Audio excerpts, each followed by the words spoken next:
Hey, welcome to Vile Maxim. My name is Tom Kane, and I'm going to tell you why I'm starting this channel. The main reason why I'm starting it is because everything right now politically that's going on in the United States is so unbelievable, so unprecedented that I feel like I have to say something about it. It really is bothering me. And there was a country that I was raised in, that I grew up in, where the idea that any president or anybody was going to push the envelope to the extent with which Trump has was unfathomable. Even the worst people, even when I was completely against George Bush, even when I was completely against Dick Cheney, I would have rathered Rumsfeld be president than what we're dealing with right now. And it's because of the fact that despite the fact that I disagreed with a lot of things that they said, the truth of the matter is that I knew that they weren't going to completely destroy the country and flush it down the drain, which is definitely not the case with the Stephen Miller ran administration. And it's really got me to the point where I feel like I need to start talking and making a podcast. I mean, people have been asking me to make a podcast for years, and I've tried a couple different times with a few different things on my music channel, but I realized that a lot of the people that follow my YouTube who are fans of my music are not the same people that really want to hear what I have to say about politics, so I decided to create a new channel for it. As far as my music is concerned, I'm not even going to go there because that's not what this channel is about, and I don't really want to discuss that. If fans, if people tend to become, if fans of my music find out about this and decide to follow it, great. If people who follow this later on find out more about my music stuff and decide to like that stuff, then that's all cool. But at the end of the day, I want to keep it focused on this. So I'm very disturbed about what's happening, and I feel like we've gotten to a place where I kind of view it like this, is that there's two different people on the planet. There really is only two. Like, I know everybody says that there are two different kinds of people. Legitimately, this is two different kinds of people where everybody is one or the other. And that's just the truth. Everybody is either an empath or they have apathy. There are apathetic people, there are empathic people. That's it. Period. You can't be one or the other. If you're empathic, then you're not apathetic. And if you're apathetic, then you're not empathic. But there's no in between. There just isn't. At least I've never in my life ever experienced meeting somebody that can be one or the other. It's black or white. It's on or off. I mean, there's no in between. And I prefer to live in a world with empathy, where people care about other people. Now, that seems to be under attack because there is a growing, I don't even like to call it right-wing narrative, but I don't like to call it that because I feel bad for Republicans, because even true Republicans who are on the right do not really and aren't really behind this new sort of insane, fringe lunatic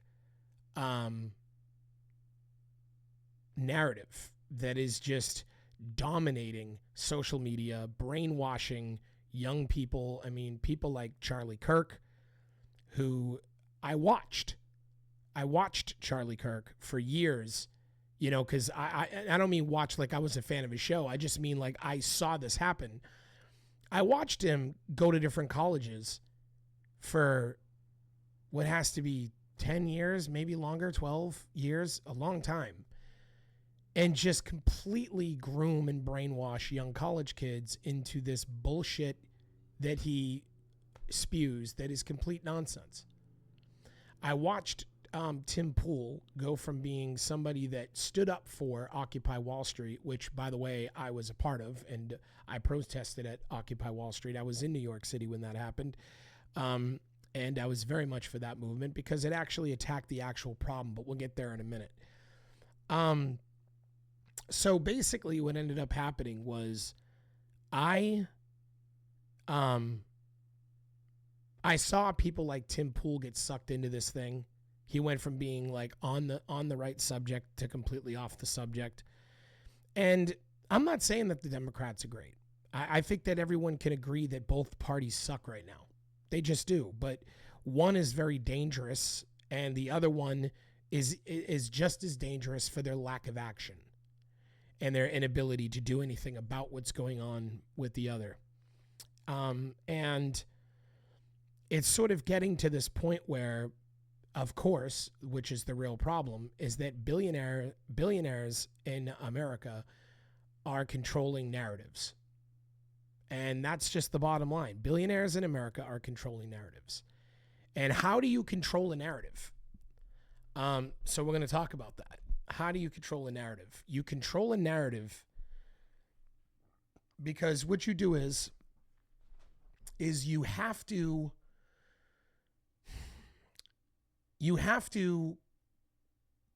ask a question that makes people relate to you immediately and then follow it with a call to action. So, good example for that would be if I wanted to ask a question. If I went up to somebody and said, "Are you a poor person who struggles every day to pay your rent?" Bam. The second somebody realizes that they are a poor person who struggles every day to pay their rent, they immediately go, "Yeah, I am." You know, they're like, "Wow, you've opened them up. You got them to identify," right? Now you give them a call to action. You say, well, then you should, you should vote for Bernie Sanders. Okay, there's a call to action.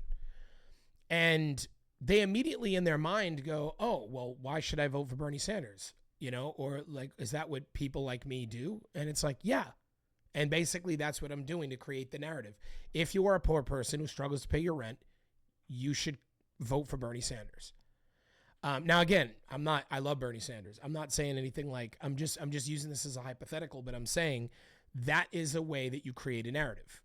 Then it becomes sort of like this thing. You could do this with products. You could say, are you a blue collar, hard working man with calloused hands? Then buy Campbell Soup. And it gets to the point where Campbell Soup becomes so aligned with the that lifestyle that you almost, if you met a guy that was a hard worker and owned a truck and everything, and you went over his house and you didn't see Campbell Soup, you'd be disappointed. Hey man, I thought you were a real hard working American. Thought you were a guy with grit. How do you not own any Campbell Soup, right? And these are narratives, and they're created every day. They're created by politicians. They're created by multi-billion-dollar corporations. They're created all over the place. And I'm going to make a video at some point explaining. I'm not going to do that now because it's sort of an introductory video, but I'm going to go very elaborate on narratives and how they're used to control people. I'm going to try to, hopefully, because this isn't about being a Democrat or being a Republican, I'm hopefully going to be able to allow people to become deprogrammed and to kind of think outside of the narrative, So that's the idea. The narratives are created all the time. And I watched from 1978, which was the year that I was born, there was a book written called The Turner Diaries. It was written by William Luther Pierce, and you could look this up. It's on Wikipedia.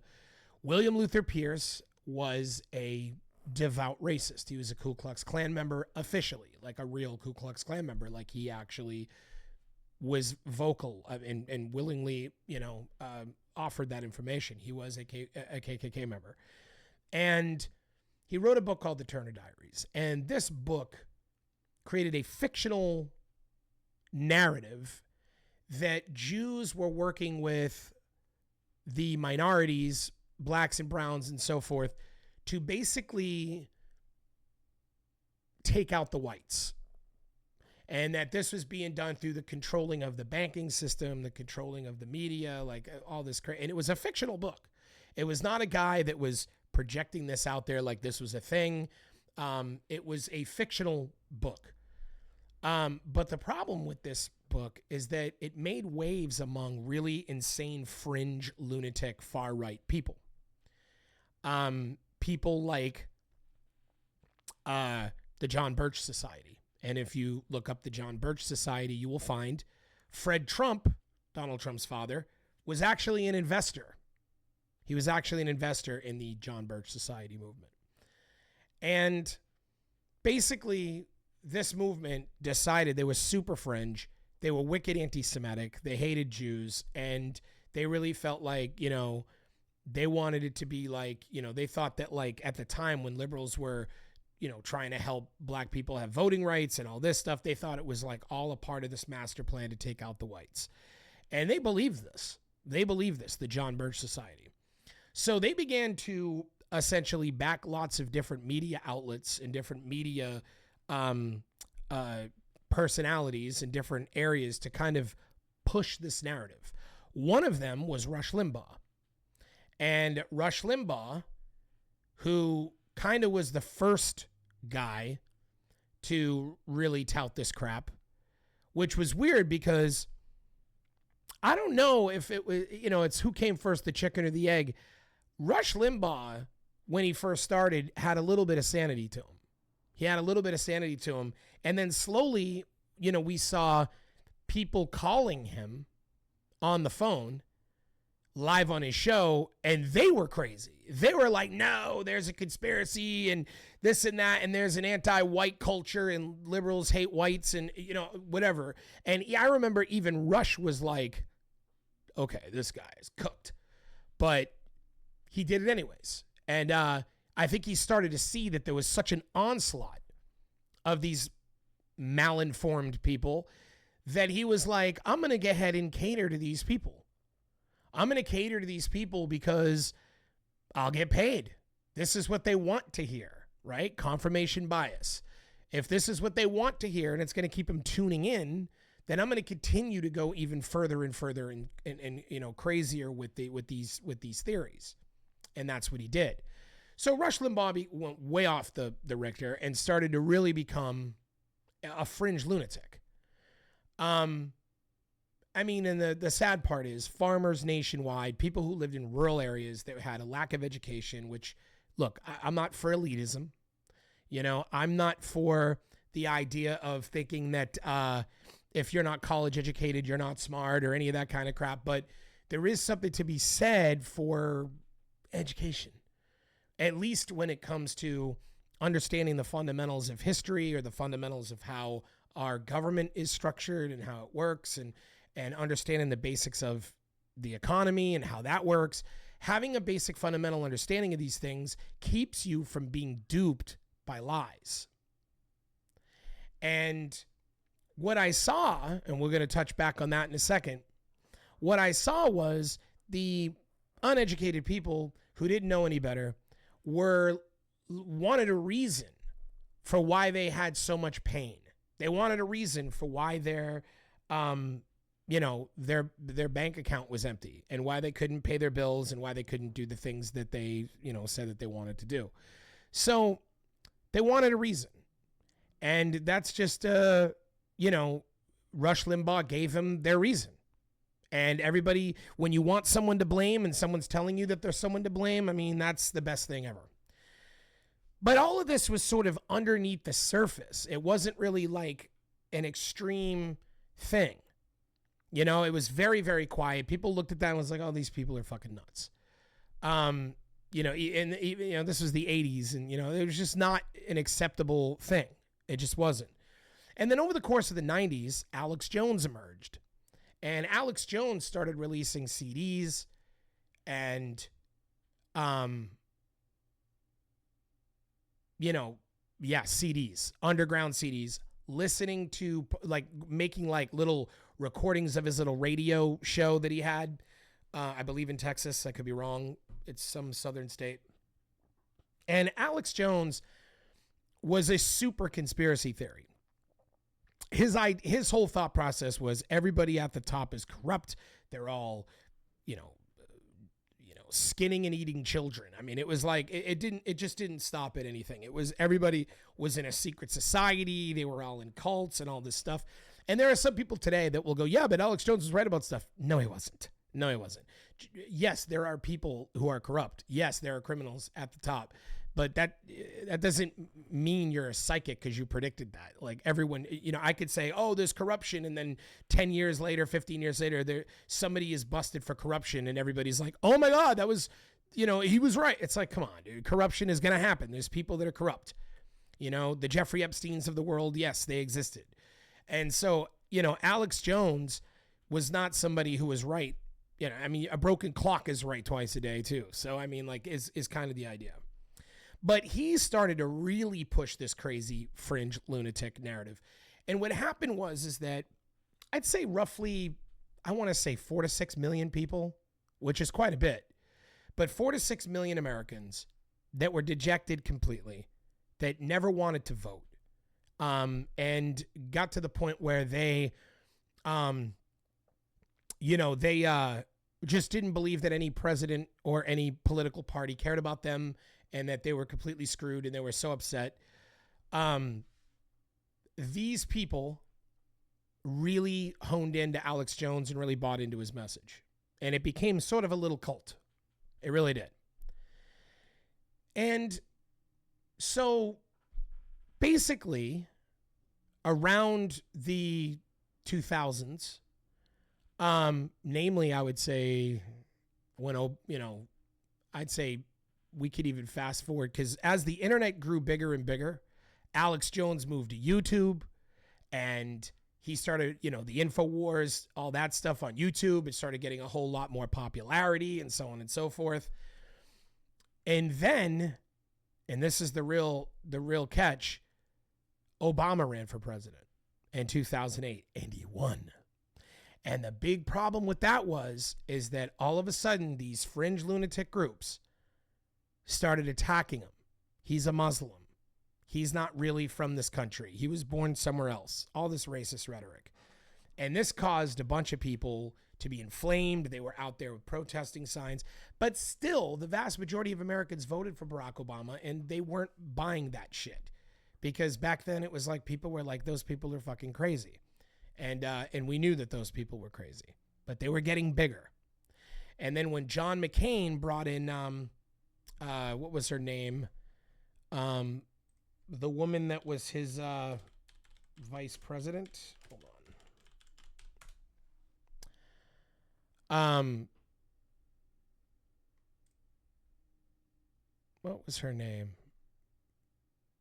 There she is. I could see a picture. Sarah Palin. Thank you.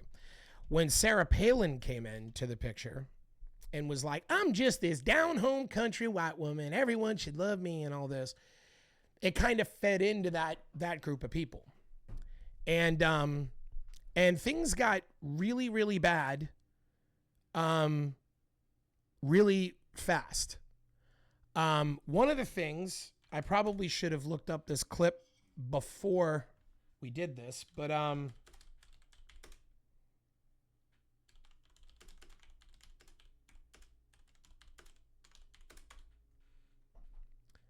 here it is. I'm going to show this.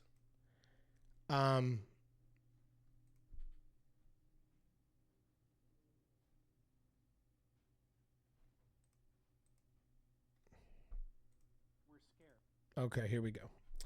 I'm going to minimize this so that you guys can see this. There we go.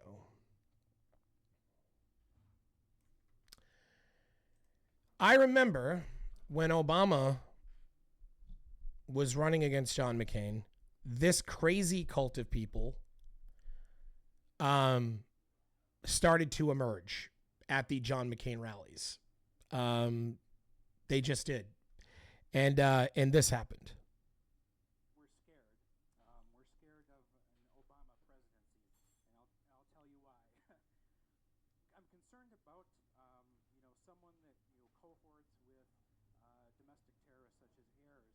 I have to tell you, he is a decent person and a person that you do not have to be scared as president of the United States. Now, I just hear that, crowd? now look, They're so fringe that they can't understand that a man who had a degree in constitutional law and was a very good man that was running for president was just a man, and he was a decent person who was just trying to be the president. They believed that because of his name, Hussein Obama, that he was literally, fraternizing with terrorists. Absolute insanity. And John McCain, who was a respectable Republican, was like, that's not cool. I got to ask you a question. I do not believe in, I can't trust Obama. I have read about him, and he's an Arab. He is not, no man. Can you believe this? He's an Arab. This is the insanity, okay? And again, we as a culture at this time, we knew that this was insane. We knew that this was nuts. And we didn't really give it much attention. Even a Republican candidate was shutting it down. He's a decent family man, citizen that I just happen to have disagreements with on fundamental issues, and that's what this campaign is all about. He's not. Thank you. So now the reason why I wanted to show this clip is because I want people to understand that is commendable. That is commendable. He did not feed that beast. John McCain could have won this election if he had fed that beast. He could. He could have inflamed it and said, "You're right, Obama, he's a friggin' terrorist. You got to vote for me." But McCain had principles. This is a man who fought and was a war hero. He was a war hero. And he really cared about America, and he was not going to go there. He was not going to feed that insanity. And this is when things began to change, because Sarah Palin was the one who sort of brought these people to the party. I mean, don't get me wrong.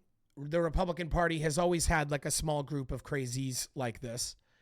But Sarah Palin sort of, being the down home country girl, kind of really brought them out of the woodwork. And they were all really like, a black president? No way. Right? And that was like a thing. And so this inflamed, Alex Jones, because keep in mind that these people and where they got their information from was Alex Jones. He was repeatedly the one that was referring to the fact that Obama was not a citizen. He was repeatedly the one that was referring to the fact that Obama was like, that couldn't be trusted and all this type of stuff. This was his base. This was his base. And when John McCain's people got Sarah Palin to slide in there, and they knew what they were doing. They were going, let's get those dejected people let's try to win them over. If we get a down home regular person like Sarah Palin, it'll bring them to the party. They'll come and they'll vote. But they didn't vote because when they brought their fucking insanity to John McCain, he did not adhere to it. He did not allow it in any way, shape, or facet.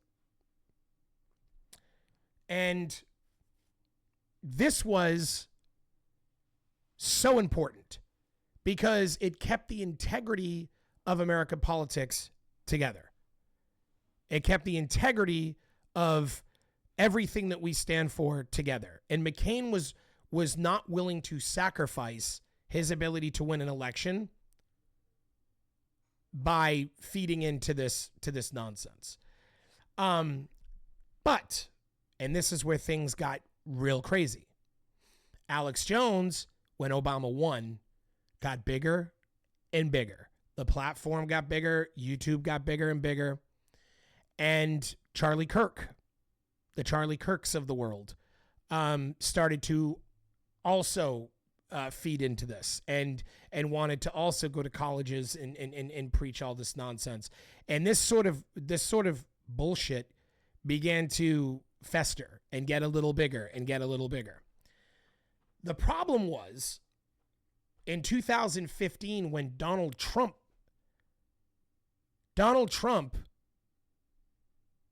he running for the election, Roger Stone told him, what you need to do is do the opposite of what John McCain did. What you need to do is you need to 100%, you need to feed that beast. Not do what John McCain did. You need to tell these people that they're right. And Trump not only did that, but he went on the Alex Jones show 3 times. And when they would call in and say crazy things about, oh, are the people in the government this and that and blah, blah, blah, that's where the term drain the swamp was born. That's where it came from. Was Donald Trump was basically like, yeah, man, all your conspiracy theories are true. Everything that you feel about the government is correct. And I'm going to go in there and I'm going to drain the swamp. I'm going to go in there and I'm going to get rid of them all. And I mean, these people believed it. They believed it wholeheartedly. And what I saw was Trump caved to, was willing to sell out his integrity to win the election. And when he did that and then he won, that brought some sort of validity to all the insanity. Like, oh, the man that said all this was true won the presidency. We now have a president who also believes that, you know, people are running pedophile rings out of the back of the White House or whatever crazy shit they were thinking. They were like, oh my God, we have a president now. So it brought validity to this insanity. I watched this happen.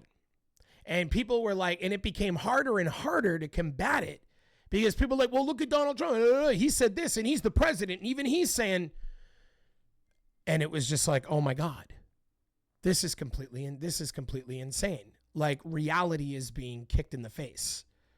We're being completely torn apart at the seams by conspiracy theory and nonsense and stuff that it all sounds good. And it became easier and easier for people to believe this crap. But then Russia saw an opportunity. So they financed Tenet Media and they started to have Tenet Media, which was an American formed company, but financially backed by Russia.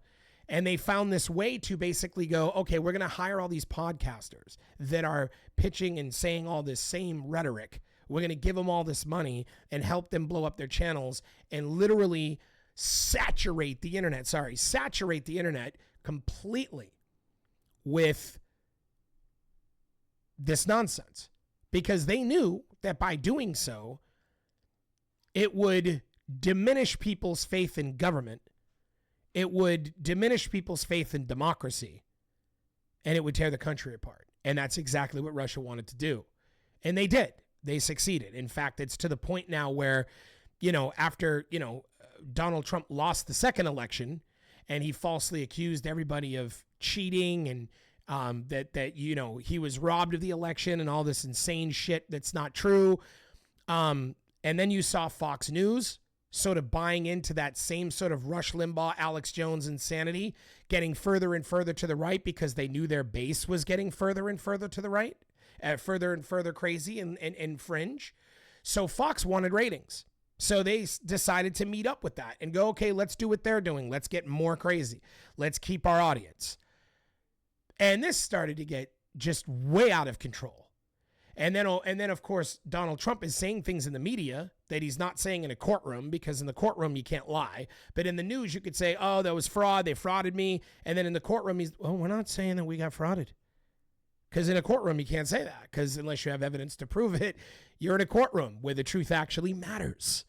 You can't just go lie. And what I saw is that there's a lot of billionaires in Silicon Valley that benefited from all of this, because they too want to replace our government. A lot of these billionaires that own all the biggest tech companies, all the AI and so on and so forth, they really believe that they're the chosen ones to run the country and run the world moving forward. They believe that they're the ones that, need to create, get rid of government. Look, we control all the infrastructure anyway, right? That's what they think.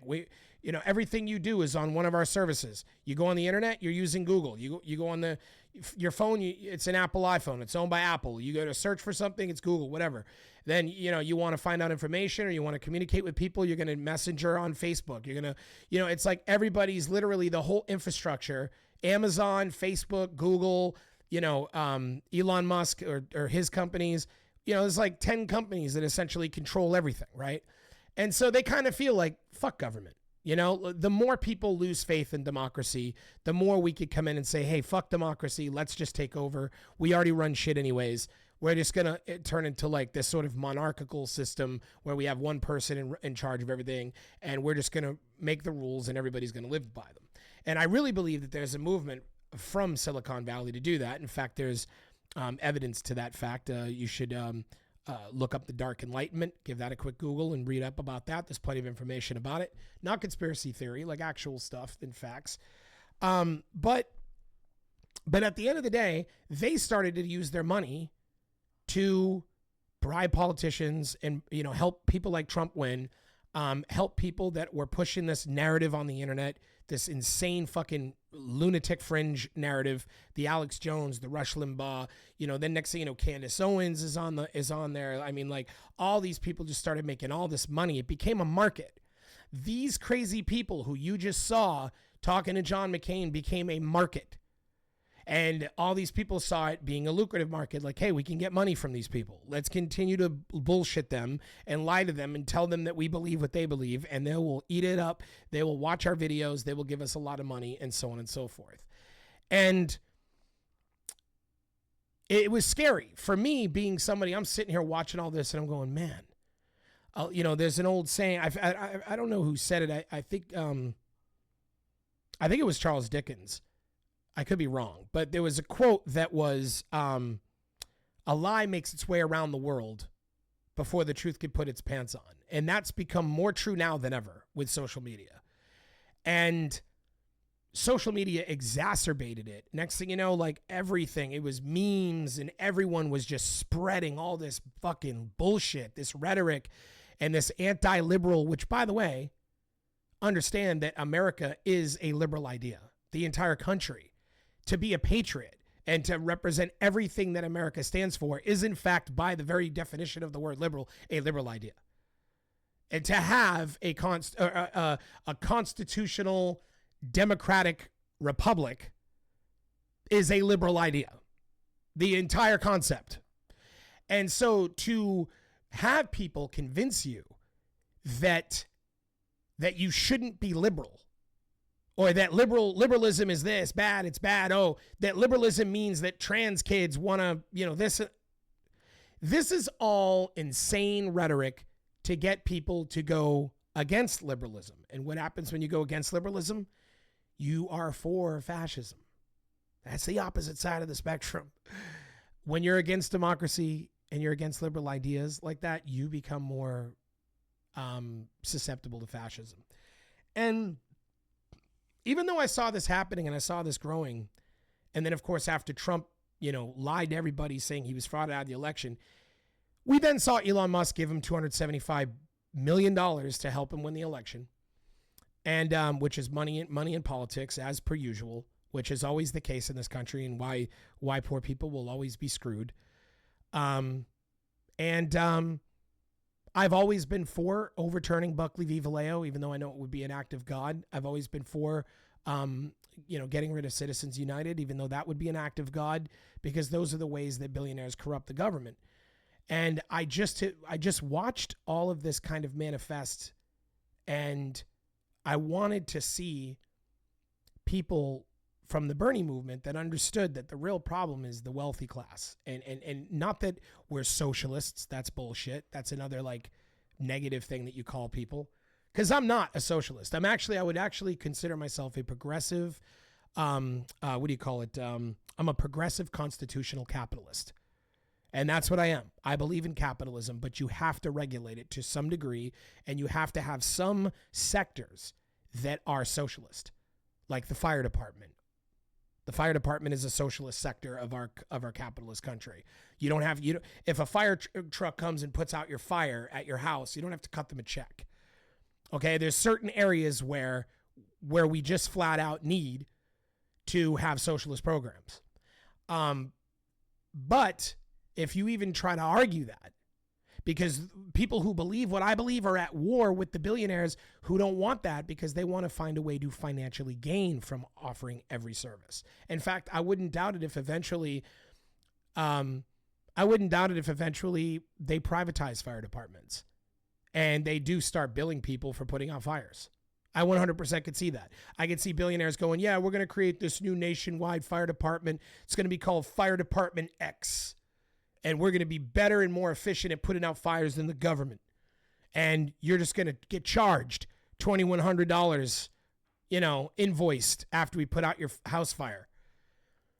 This is basically what they've been doing is over time, they've been trying to privatize everything. And so anyway, we get to now, and I've seen this now that Trump won again, adding even more validity to this. And then, of course, he goes into political office and he gets rid of the Department of Justice and replaces, the Department of Justice with a sycophant like Pam Bondi. He goes in and gets rid of the head of the FBI and replaces him with a sycophant like Kash Patel, who literally wrote a book calling Donald Trump a king.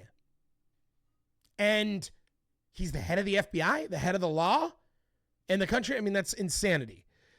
He literally gets rid of the head of the Department of Defense and puts another sycophant, Pete Hegseth, who's a Fox News reporter, into the position. Absolutely ridiculous.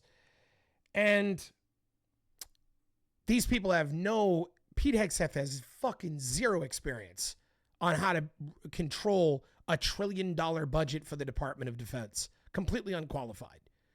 And these are the people that are talking about DEI, talking about how people shouldn't get jobs without merit.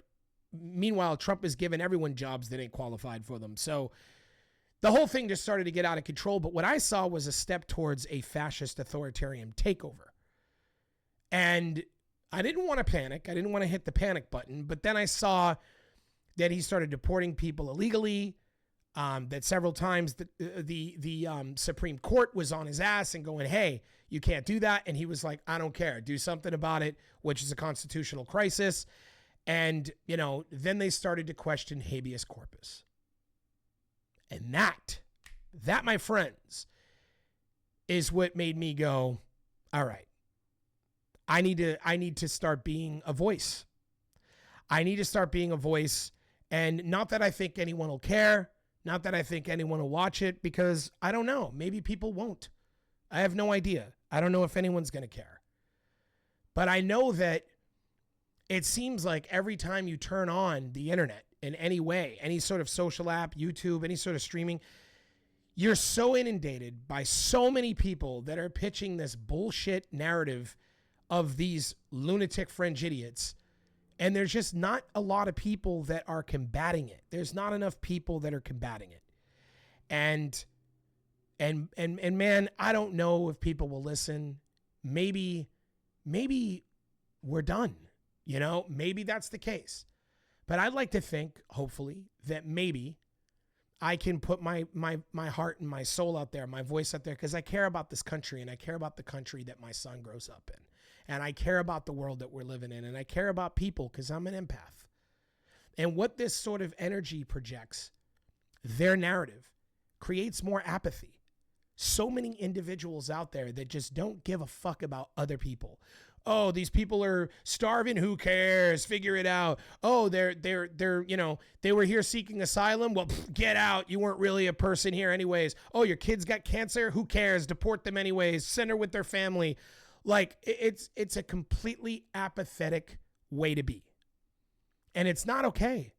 It's not okay to have an apathetic society. It's very bad. Because when you have a group of individuals and everybody's apathetic, that's not a country. If everybody's walking around like, hey, I'm going to worry about me, you fucking worry about you, okay there, bud, I'm going to worry about me. That's not a country. A country is people knowing, hey, we care about other people over there. You know, a long time ago, we had secondary strike actions in the early 1900s, where if people found out that another group of people across the country were being mistreated at a company, they would strike and say, until you treat those people right, until you give them better working conditions, until you raise their wages, we're not working. We don't do that anymore. And there's a reason for that, because this sort of rhetoric that is making everybody feel like, you know, you need to be worried about yourself as an individual and fuck everybody else is exactly how you tear apart that solidarity. And this is what I've seen completely shredded before my eyes, from the world I was in when I was a kid to the world that I'm in today. And so I feel like I owe it to myself, to my loved ones, to my family, and to the people that matter to me, as well as to the strangers all over this country. I owe it to all of you to say something. And I don't know if anyone's going to listen, but I hope so. And for those who are wondering, if those who are not familiar with the term Vile Maxim, I'm going to explain to you why I called it Vile Maxim. And it's going to be the only time I'm ever going to do that. But there was a book called Wealth of Nations, and it was by Adam Smith. And the quote was exactly this: all for ourselves and nothing for other people seems, in every age of the world, to have been the vile maxim of the masters of mankind.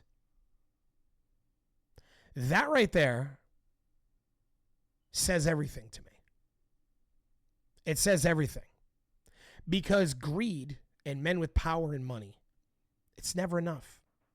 They want the maximum amount of everything they can get, even to the point of where it is vile. That's the Vile Maxim. And this quote totally represents everything I believe, and it represents everything that I think is wrong with this world and this country. And that's what it's about. That's what it's about for me. So that's why I'm doing this. I'm doing it for that reason. And I want to offer a voice contrary. I want to offer a voice contrary to the ever-growing popular insanity and fringe lunatic nonsense that has completely oversaturated the internet and made everybody stupid. And if you support that, and you support my movement, and you support what I'm trying to do, please subscribe to this channel, because this is more than a YouTube channel. I plan on doing a lot of things. I plan on organizing. I plan on helping people come together to protest, being very active, creating discords around stuff. I plan on really trying to do everything I can to get involved, because we are at a place right now, my friends, that if we do not make a change, we are cooked.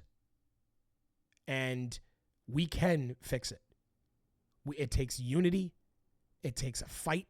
We need to stop being afraid. We need to be vocal. We need to stop trying to fit in. Stop, if you're in crowds with people, we need to speak up, but we need to go fucking crazy. It's time to go crazy. Okay? Because just speaking up isn't enough. It isn't enough. Tupac had a quote, something to the effect of, he said,